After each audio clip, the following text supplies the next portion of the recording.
Special tips for AC installation work method. এখানে 11টা tips দেয়া আছে। এই টিপস গুলো আমরা যদি ধারাবাহিকভাবে পালন করি, এই 11টা টিপস, আমার মনে হয় আপনারা খুব সহজে এসিটা ইনস্টলেশন করে বাইরে চলে আসবেন। প্রথমে আমরা কাস্টমারের বাসায় যেয়ে কি করি, যে ওনার ইনস্টলেশন স্পেসটা কোথায় হবে, ইনডোর বসবে কোথায়, আউটডোর বসবে কোথায়, এই জায়গাটা নির্ধারণ করি ইনস্টলেশনের জন্য।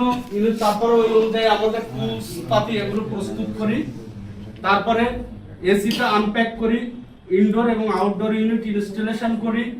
তারপর পাইপিং, ড্রেন লাইন, ইলেকট্রিক লাইনের কাজ করি। তারপরে লিক চেক করি, ভ্যাকুয়াম করি কিনা? অনেকে ভ্যাকুয়াম করি না, সত্য কিনা? 90% করে না স্যার। ট্রায়াল অপারেশন করা, ফাইনাল ফিনিশিং, কথাটা ঠিক কিনা? ঠিক। তো আমরা এখন দেখি যে ইনস্টলেশনের জন্য সঠিক স্থান নির্ধারণ করা।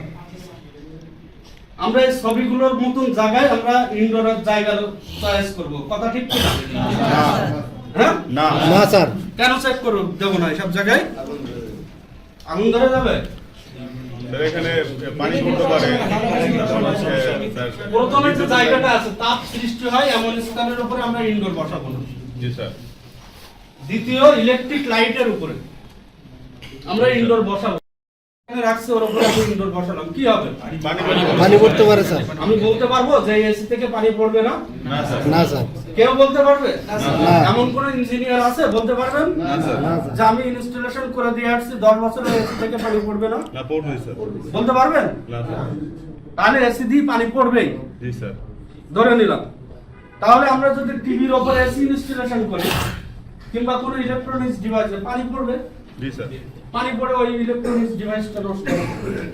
কাস্টমার বলবে আমি তো জানি না, আপনার ওই প্রোডাক্টের জন্য আমার এই প্রোডাক্টটা নষ্ট হয়েছে, কথা ঠিক কিনা?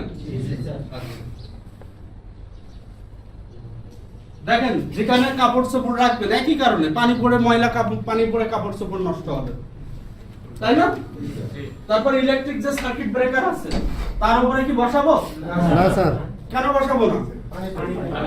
পানি পড়ে শর্ট সার্কিট সৃষ্টি হয়, তাই না? ধোঁয়া সৃষ্টি হয় এমন কোন স্থানে আমরা ইনডোর বসাবো না। মনে রাখেন কিন্তু এইগুলা, জি স্যার। কাজে লাগায়েন। আমরা কিন্তু এমন অনেক পাই না? ধোঁয়া সৃষ্টি হয় এরকম জায়গায় ইনডোর লাগাইলে কি হবে? গন্ধ আসবে, ওই ধোঁয়াটা পুরো রুমে, কথা ঠিক কিনা?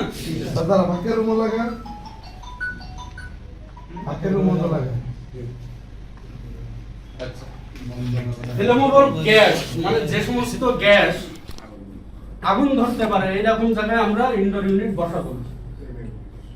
ইনডোর ইউনিটে স্পার্কিং হইতে পারে যে কোনো কারণে, তাহলে স্পার্কিং হইলে যদি ওই গ্যাস নির্গত হয় তাহলে আগুন ধরে যাবে না রুমে?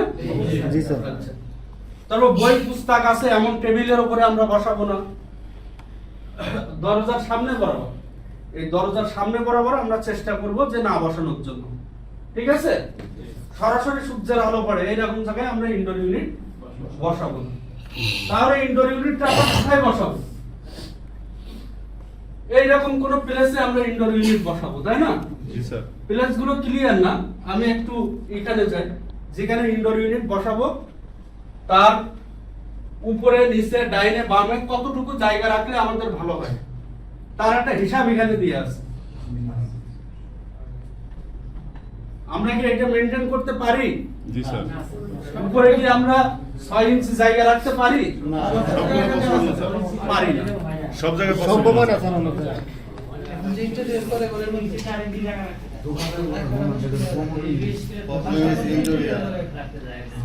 আপনি এসি ইনস্টলেশন করে আসেন, পরবর্তীতে উনি সার্ভিস দিতে যায়, আপনি উপরে 2 ইঞ্চি জায়গাও রাখেন, ওই এসি খুলবে কিভাবে? আছে কুলার জায়গা আছে? আপনি ডেকোরেশনের ভিতরে এসি ইনডোর লাগাই দিয়ে আসছেন, এটা কি উচিত?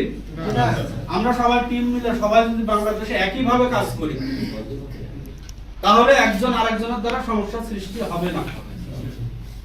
কিন্তু আমরা না বুঝে লাগাই দিয়ে আসি, দুর্নাম হয় সারা বাংলাদেশের আরএসসি সেক্টরে। আর কম করে কথা ঠিক কিনা? ঠিক।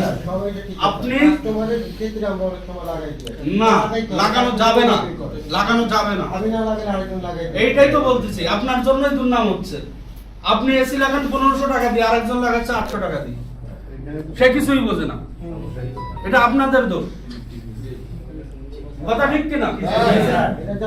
একজন এসি সার্ভিস করছে 600 টাকা দিয়ে বা 1000 টাকা দিয়ে, আরেকজন 300 টাকা দিয়ে করতেছে। এটা দোষ কার? আপনাদের দোষ। আপনারা যারা আমাদের সার্ভিস পার্টনার আছেন তাদের দোষ। কোম্পানির কি রেট 300 টাকা? না। কোন কোম্পানির রেট আছে 300 টাকা?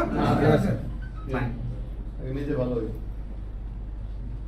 সুতরাং অভিজ্ঞ টেকনিশিয়ান, ভালো টেকনিশিয়ান দিয়ে কাজ করাবেন। আপনারা যেমন ব্যবসা বৃদ্ধি পাবে, কোম্পানিরও সুনাম হবে, সবার ভালো। স্ট্রিট টাইপেসে আমরা কোথায় বসাই? নিচে কেন বসাই না? হ্যাঁ,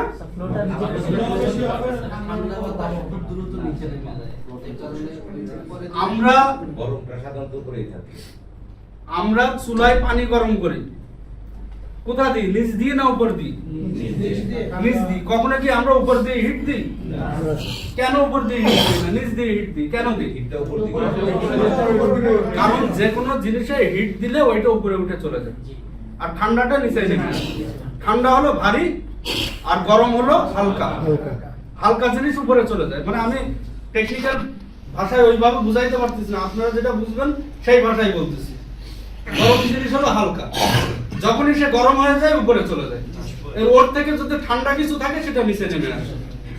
তাহলে ঠান্ডা বাতাসটা যদি আপনি নিচ থেকে ছাড়েন, ওই বাতাস তো কখনো উপরে উঠবে না, তাহলে উপরে তো গরম থাকবে।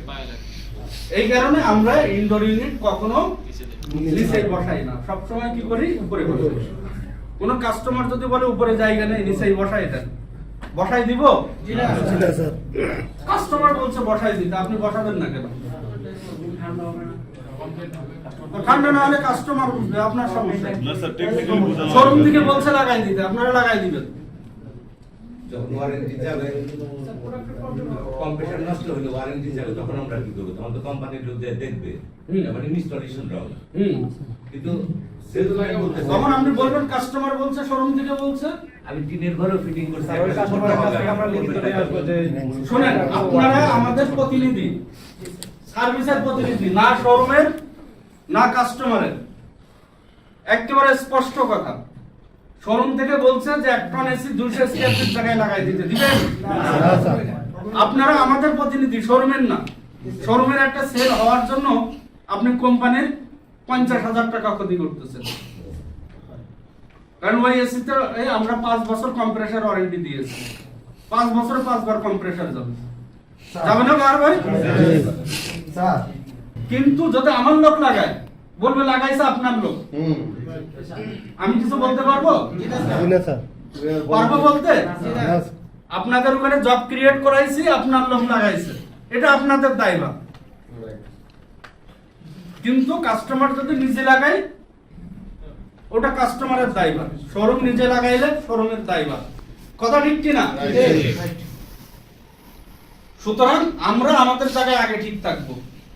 300 টাকায় এসি সার্ভিস করব না, 800 টাকায় ইনস্টলেশন করব না। নিজে বেতন দিব ভালো পরিমাণ, আমার যারা কর্মচারী আছে তাদেরকে বেশি পরিমাণ বেতন দিই, অভিজ্ঞ টেকনিশিয়ান রাখবো। কথা ঠিক কিনা? এটা কি বোঝা গেছে? জি স্যার। তাহলে ইনডোরের জন্য আমরা এইরকম একটা জায়গা পাবো যেখানে আমরা এই ধরনের সুবিধা পেতে পারি। এর বাইরেও হয়ে যায়, সেগুলো কিভাবে মিনিমাইজ করা যায় বা কমানো যায় সেই চিন্তা ভাবনা করতে হবে। আর গ্রাহক বলতেছে আমার এসিটা নিচে লাগাই দেন, স্যার ওখানে লাগানো যাবে না। আমাকে ব্যাখ্যা করতে হবে গ্রাহককে, স্যার যে আপনি নিচে লাগাইলে বা এই উপরে লাগাইলে স্যার এই সমস্যা হবে, যার কারণে এই পজিশনটা আপনার না চয়েস করা ভালো হবে। আমরা যাবে না এই কথাটা বলা যাবে না, সমস্যাটা উল্লেখ করতে হবে। সমস্যাটা উল্লেখ করতে হবে, স্যার ওখানে লাগাইলে এই সমস্যাটা হবে। আপনি কাস্টমার বলছেন যে এখানে লাগান, আপনি বলেন স্যার ওখানে লাগানো যাবে না, এটা কতটা খারাপ না? জি স্যার। আমরা সবসময় পজিটিভ দিক থেকে বলবো। যেমন ধরেন আপনার কাছে একটা রিমোট নাই, কাস্টমার চাইছে, কিন্তু রিমোটটা আপনি 1 মাস পরে ম্যানেজ করে দিতে পারবেন। আপনি যদি কাস্টমারকে বলেন যে স্যার, কাস্টমার আপনাকে ফোন দিয়েছে যে এই রিমোটটা আমাকে দেন, আপনি যদি কাস্টমারকে বলেন যে রিমোট নাই, শেষ, ওইখানেই শেষ। কিন্তু এটা কিন্তু আপনার একটা ব্যবসা, তাই না? রিমোট বিক্রি করলে আপনার 5 টাকা লাভ হবে না? অবশ্যই স্যার। আপনি যদি বলতেন গ্রাহককে স্যার এই রিমোটটা 1 মাস পরে আমার কাছে আসবে, আসলে আমি তখন আপনাকে দিতে পারবো, আপনি চাইলে যদি বলেন তো আমি রিমোটটা অর্ডার করে রাখি বা আপনার নামে রেখে দিই। তাহলে কথাটা কি 2 রকম হলো না? একটা হলো আমার কাছে নাই, আরেকটা আপনার কাছে নাই, এটাও আপনি বুঝাই দিয়েছেন যে এই মুহূর্তে নাই, কিন্তু 1 মাস পরে আপনার কাছে আসবে। কথা ঠিক কি না? জি স্যার। সুতরাং আমরা কথা বলার সময় কথার ভঙ্গিমায় অনেক কিছু চেঞ্জ হয়ে যায়। আপনি বলুন আমি তো কাস্টমারকে বলছি এখানে লাগানো যাবে না, আসলে কেন যাবে না এটা বলেন। আপনি যাবে না এই কথা বলেন না, কেন যাবে না এই কথাটা বলেন, ব্যাখ্যা দিতে হবে। ব্যাখ্যা দেন, কাস্টমার বুঝে যাবে যে না আসলে যে আমার বাসায় আসছে আসলে ছেলেটা ভালো, বুঝে ইঞ্জিনিয়ার। কথা ঠিক কি না? তাহলে আমরা কি বলবো? কখনোই না বলবো না, ব্যাখ্যা দিব কেন হবে না। কথা ঠিক কি না? ওকে, বুঝছেন তো এটা? আচ্ছা, ইনডোর টু আউটডোরের দূরত্ব কম হতে হবে। ইনডোর টু আউটডোর ইউনিটের দূরত্ব কম হতে হবে।